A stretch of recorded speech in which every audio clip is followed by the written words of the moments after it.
Smoke Signals is based on a book written by Sherman Alexie by the same name. The movie follows Victor and Tom's journey to receive Arnold, Victor's father's, ashes from one of Arnold's friends called Susie. The movie starts with a house fire which leads to Thomas being thrown off of the second floor window. Arnold managed to catch Thomas, and ever since that scenario happened, Thomas has seen Arnold as a hero. Arnold, however, has been in a deep sorrow and kept his hair short because he felt guilt over his friends dying in a house fire. It probably doesn't help that Arnold was the person responsible for the fire burning Thomas's parents after he was drunk and played with fireworks. Victor, however, sees his father as a coward, alcoholic, and in general a mean person. He witnessed how Arnold's behavior far more than Thomas did. He saw Arnold beat his sister's mother, drink so much that he couldn't walk anymore, beat him if he did something as little as a tiny mistake, and most of all, he saw him leave him. Plus, Arnold treated Thomas more of a son than he did to Victor, which I believe led to Victor hating his father and Thomas even more. On Thomas and Victor's journey, we meet many interesting characters such as Lucy, which was a good friend of Arnold and saw him almost as a father figure. We meet Thomas's grandmother, which raised him after his parents died, and has many similarities to Junior's grandmother in the book Absolute True Diary of a Part-Time Indian, which is also written by Sherman Alexie. When it comes to our main characters in this movie, we get introduced to Victor and Thomas. Victor is a hot-headed and rude character, frequently using sarcasm and mean remarks to pull people down. He's seen as a more stereotypical Indian. The reason for this is how he lets his hair down and let it flow, always has a stern look on his face, and also how he had parents that were drunk and often fought in his house for him to witness. In the end of the movie, Victor cuts his hair to mourn his father. This is a character development, because before Victor went to Phoenix, he thought of his father as a scumbag and would have never done it before the trip. In the end, Victor becomes more soft and more gentle, especially towards Thomas. He even goes so far as to give half of his father's ashes to Thomas. Victor is played by Adam Bench, an indigenous Canadian actor. Of course, he is best known for his roles as Victor in Smoke Signals, but he has also been Frank Fenspost in Dance Me Outside, Detective Chester Lake in Law and Order Special Victims Unit, and in the movie I'm known from the 2016 film called Suicide Squad, where he plays Slipknot. Thomas, compared to Victor, is a complete opposite person. He's a good human to absolutely everyone, having a big smile on his face and doesn't really have a lot of skills when it comes to talking to people. He tells stories a lot, where he closes his eyes and tells the stories as if they were poems, which often annoys Victor, because a lot of the stories are about Victor's father taking better care of him than Victor. In the middle of the movie, Victor tells Thomas that he has to be more like an Indian. Thomas, of course, being shocked by this, asks Victor what he means, which then Victor goes on that he has Indians to ain't take. supposed to smile like that. Get stoic. No, like this.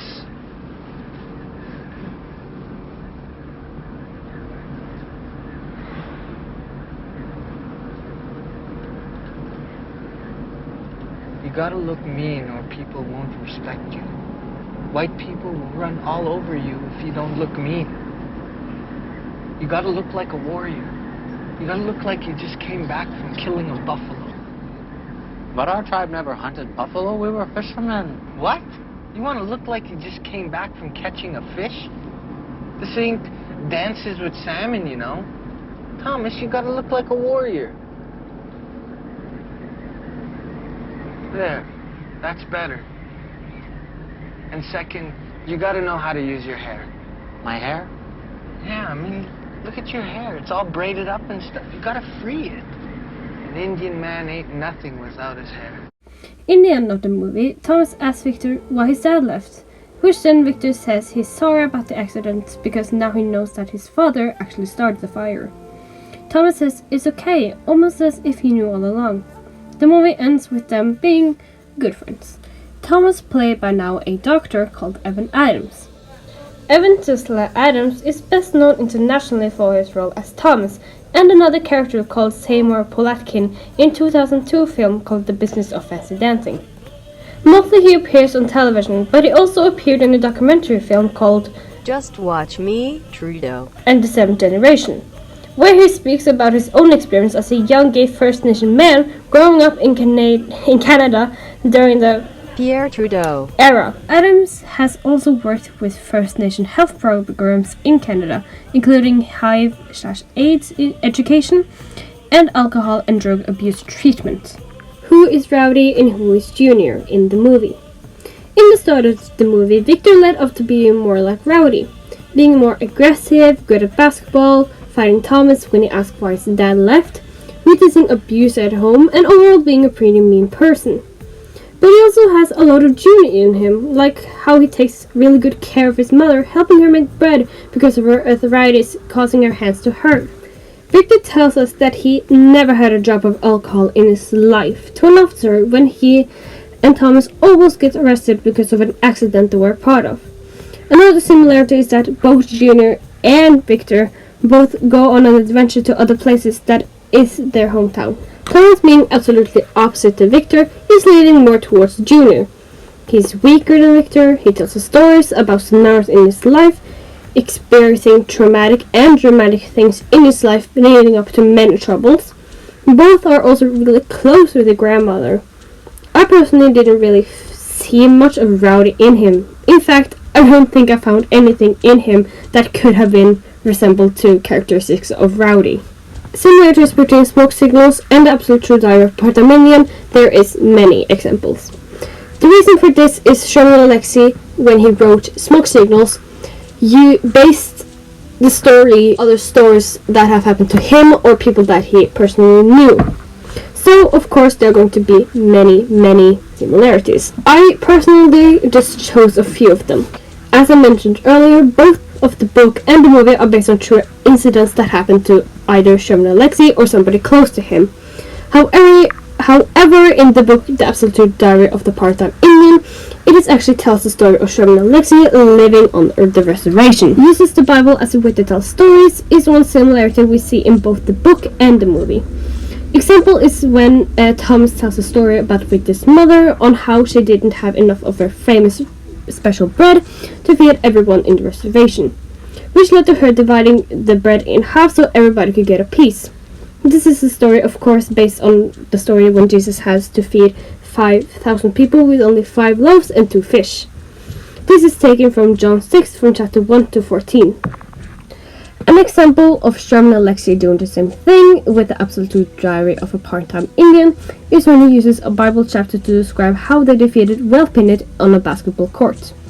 He uses it to show us, the reader, how much of a victory it was for Junior. The Bible chapter he uses is the story of David and Goliath. The story goes how David brought only a sling and a pouch full of stones against Goliath's sword and shield. Then, as Goliath charges in for the kill, David found a vulnerable spot in Goliath's armor and slung one of his stones there, killing Goliath. Another similarity is a tragic experience of losing someone in a fire. Thomas loses his parents in a fire caused by Arnold, as I mentioned earlier, and Junior's sisters die in a fire because they had a party and she was blacked out drunk. Somebody made soup and forgot, and wind caught the stove, which then led to her trailer being burned, which ended up, of course, killing her. Of course, we see some culture/stereotypes in the movie. For example, how Victor tells that Thomas has to look tough or stern, otherwise white people will step on him or not take him seriously as an Indian. And also how he has to let his hair free because he is supposed to be proud of it and not have it in braids. And also, one thing I found really interesting that he actually put in the movie is how when an Indian is sad or want to mourn something, they cut their long beautiful hair, as we see Victor do. One thing I also thought was quite interesting was Victor hasn't had a drop of alcohol in his life, which was weird to the officer. And that you were drunk. Is that true? I don't drink. I never had a drop of alcohol in my life, officer. Not one drop.